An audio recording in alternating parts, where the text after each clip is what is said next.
বিয়ের সিজন তো শুরু হয়ে গেছে। যাদের বাড়িতে বিয়ে তারা আশা করি ওই পিঁড়ি, কুলো এগুলো সাজাতে দিয়ে দিয়েছেন। কারণ আগের দিনে এই জিনিসটা চল না থাকলেও এখন বেশ চল আলপনা করা। একটা পিঁড়ি এবং বরণকুলো, তারপরে বরণডালা এগুলোর উপরে। তবে অনেকেরই হয়তো বাজেটের কারণে ব্যাপারটা হয়ে ওঠেনি। কারণ ওই হ্যান্ডওয়ার্কের জিনিসগুলো করাতে কিন্তু বেশ কিছুটা টাকার প্রয়োজন হয়। আর সেটা অ্যাফোর্ড করাটাও কিন্তু সবার পক্ষে সম্ভব হয়ে ওঠে না। হয়তো সময়ের অভাবে কারোর কাছে দিয়ে উঠতে পারেননি জিনিসগুলো।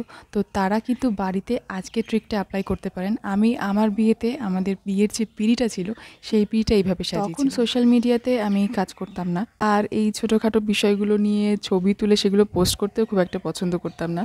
এর কারণে যেটা হয়েছে, আমার বিয়ের জিনিসপত্রের অনেক কিছুরই কোনো ছবি বা কোনো স্মৃতি নেই। কারণ আমার পরে যার যার বিয়ে হয়েছে প্রত্যেকবারই তার উপরে আবার ওই যে ডিজাইন করা যে ফুল ফুল আঁকা যে কাগজগুলো পাওয়া যায় সেই কাগজ আটকে নিয়ে তারা বিয়ে করে নিয়েছে।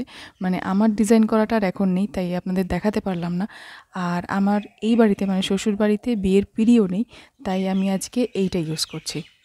এতে করে পিঁড়িটা আলটিমেটলি দেখতে কেমন হবে সেটা খুব সহজেই আপনারা বুঝতে পারবেন। তো এটাকে মোড়ানোর জন্য আমি এখানে নিয়েছি মার্বেল পেপার। একদিকে এরকম চকচকে কালার আর অন্যদিকে সাদা, এই পেপারগুলোকে মার্বেল পেপারই বলে। পার্সেল যেভাবে সেলোটেপ দিয়ে আটকায় আমিও পিঁড়িটাকে এইভাবেই আটকে নিচ্ছি। অবশ্যই নিচের দিকের অংশটায় দেওয়ার প্রয়োজন নেই, শুধু উপরের পোর্শনটা ঢাকলেই হবে। এইবার দরকার হবে খাতার, কিছু পেজের। ঠিক যতটা চওড়া ডিজাইন আপনি চান সেই অনুযায়ী কাগজ ভাঁজ করে কেটে নেবেন। তারপর ওটাকে ভাঁজ করে করতে হবে কাটিং।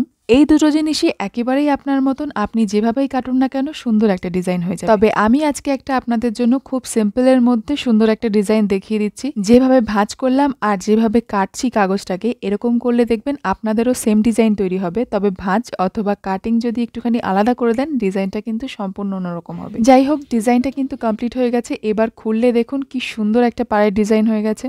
এর আগে গতবার অথবা তার আগের বারে আমাদের বাড়ির লক্ষ্মী পুজোতে আমি এইগুলো দিয়ে মেঝেতে আলপনাও দিয়েছিলাম। জিনিসটা খুবই সহজ আর খুব তাড়াতাড়ি কাজটা করে ফেলা যায়। এই ডিজাইনটাও কিন্তু বেশ ভালো এসেছে।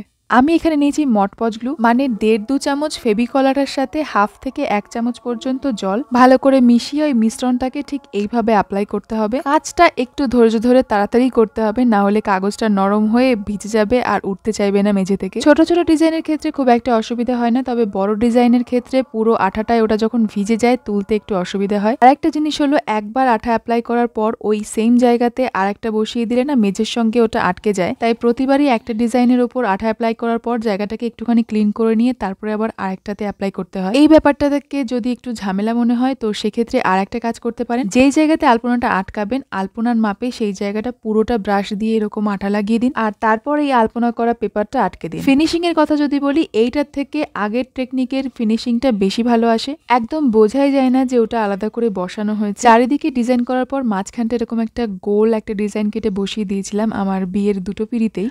কার কেমন লেগেছিল জানি না, তবে আমার বিয়ের পিঁড়িটা আমার কাছে ভীষণ ভালো লেগেছিল। তবে এই গোল ডিজাইনটা আপনাদের পছন্দ না হলে কোনো সমস্যা নেই, চৌকোও লাগাতে পারেন, ত্রিভুজ লাগাতে পারেন, অথবা এই মুকুটের ডিজাইনটা করেও কিন্তু লাগিয়ে দিতে পারেন। বিয়ের কোণের জন্য এই মুকুট দেওয়া পিঁড়িটা, আর বরের জন্য থাকবে এই টোপর দেওয়াটা। তো আপনাদের কাছে কোনটা সবচেয়ে বেশি ভালো লাগলো সেটা অবশ্যই জানাবেন, আর ভিডিওটা একটু শেয়ার করে রাখবেন যাতে যাদের সত্যিই প্রয়োজন তার কাছে ভিডিওটা পৌঁছায়। তো আজকের মতন টাটা, দেখা হবে নেক্সট ভিডিওতে নতুন কোনো ক্রাফটের সাথে।